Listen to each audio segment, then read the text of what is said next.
जय जगन्नाथ बंधुगण मु इंजीनियर दीप्ति रंजन पंडा वास्तुविद और ज्योतिष शास्त्रविद। आज मोर ज्योतिष शास्त्र भित्तिक चैनल कुंडली भविष्य आपण मान को स्वागत और अभिनंदन जनाऊँ।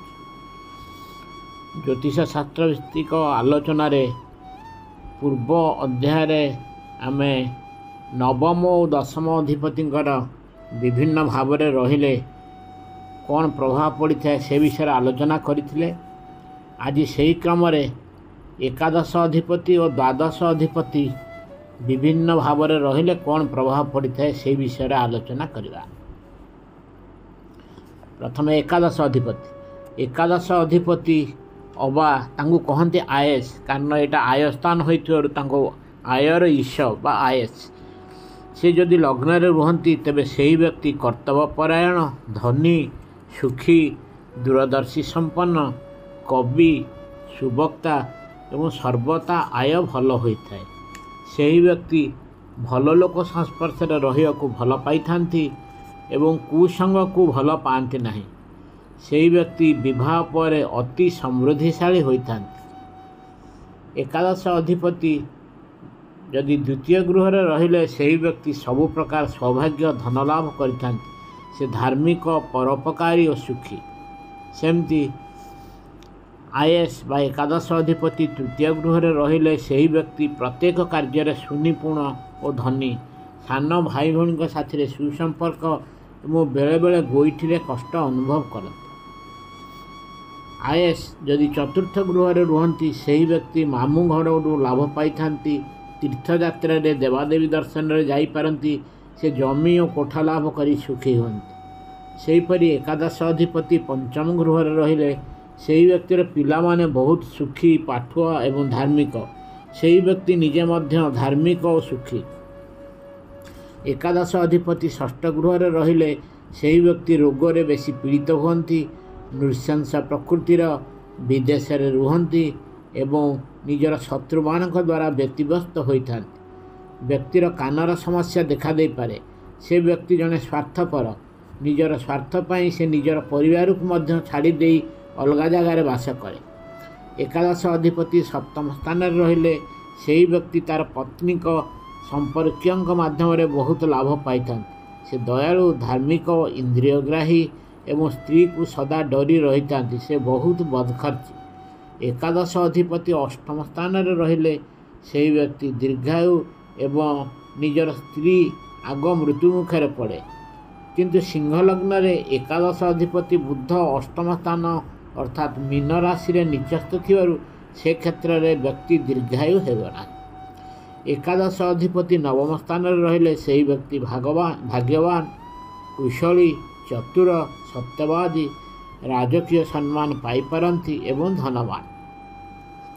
सेमिति एकादश अधिपति दशम स्थान रहिले सही व्यक्ति राजकीय बा सरकारी सम्मान पाई पारंती, धार्मिक, धर्मविश्वासी, बुद्धिया, सत्यवादी और इंद्रिय संयमी। एकादश अधिपति एकादश स्थान रहिले से व्यक्ति जो कर्म कले भी लाभवान हुअन्ति, ताहार पांडित्य और सुख दिनकु दिन वृद्धि पाउत। एकादश अधिपति द्वादश गृह रे रहिले से व्यक्ति भल कार्य बहुत व्यय करती, इंद्रियग्राही एवं विदेशी को विवाह करिपारती। वर्तमान आम आसवा द्वादश अधिपति विभिन्न गृह रे प्रभाव। यदि द्वादश अधिपति लग्न रे रहिले से व्यक्ति बहुत अपव्ययी, दुर्बल शरीर, से साधारण श्वासक्रिया जनित रोग, फुसफुस संक्रमण, राजयज्ञ पीड़ित हो पारती, निर्धन, अपाठुआ होइथांती, पापी एवं कौनसी कर्मर सुफल ताकू मिले ना। द्वादश अधिपति द्वितीय स्थान रहिले सही व्यक्ति सर्वदा धर्म कार्य व्यय करिथांती, धार्मिक, कोमल वचनधारी एवं सुगुणर अधिकारी। द्वादश अधिपति तृतीय स्थान रहिले सही व्यक्तिर सान भाई भौणी साथी पड़े नहीं बा तिक्तता रहे, अन्य मान को घृणा करे एवं स्वार्थपर होता है। द्वादश अधिपति बा बेश यदि चतुर्थ स्थान रुहति से व्यक्ति मातृसुखर वंचित, दिनकु दिन निजर जमी, कोठा, गाड़ी इत्यादि सुख सेते मिले नहीं बा मिलिथिले भी ताहा कमिबाकु लागे।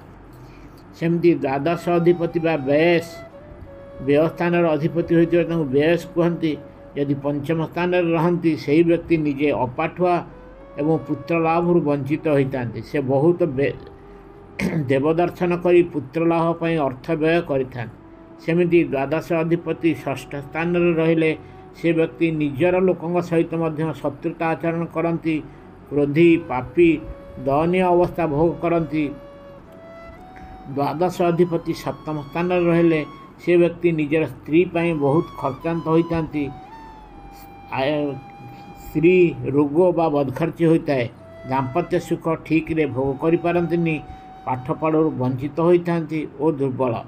द्वादश अधिपति अष्टम स्थान रहिले से व्यक्तिर सर्वदा लाभ होता है, मधुर वचन कहती, आयु साधारण और भल गुणर अधिकारी। द्वादश अधिपति नवम स्थान रहिले से व्यक्ति निजर ज्येष्ठ बा गुरुजन मान को बेखातिर करती, निजर बंधु मान शत्रु एवं सर्वदा केवल निजर स्वार्थ पर चिंतित। द्वादश अधिपति दशम स्थान रहिले से व्यक्ति बड़ बड़िया अर्थ श्राद्ध करिथांती एवं साधारण पैतृक आशीष पाइथां। द्वादश अधिपति एकादश गृह रहिले से व्यक्ति क्षति पड़ती एवं अन्य द्वारा पालित होती, बेले बेले अन्य द्वारा किछिटा लाभ पाई पारती एवं तांकर संतान हेबा बहुत कष्ट। सेमती द्वादश अधिपति द्वादश गृह रहिले से व्यक्ति बहुत अपव्यय करिथांती, चिड़चिड़ा स्वभाव व्यक्ति उपयुक्त भाव में व्यक्त करिपारंतिनी और अनिष्टकारी भाव में जना। आज एतिकी। यदि आपण मानकु मोर ऑडियोटी भल लगी तेबे यहां लाइक और शेयर करेंगे। आगुरी सब्सक्राइब करना सब्सक्राइब करने को अनुरोध। जय जगन्नाथ।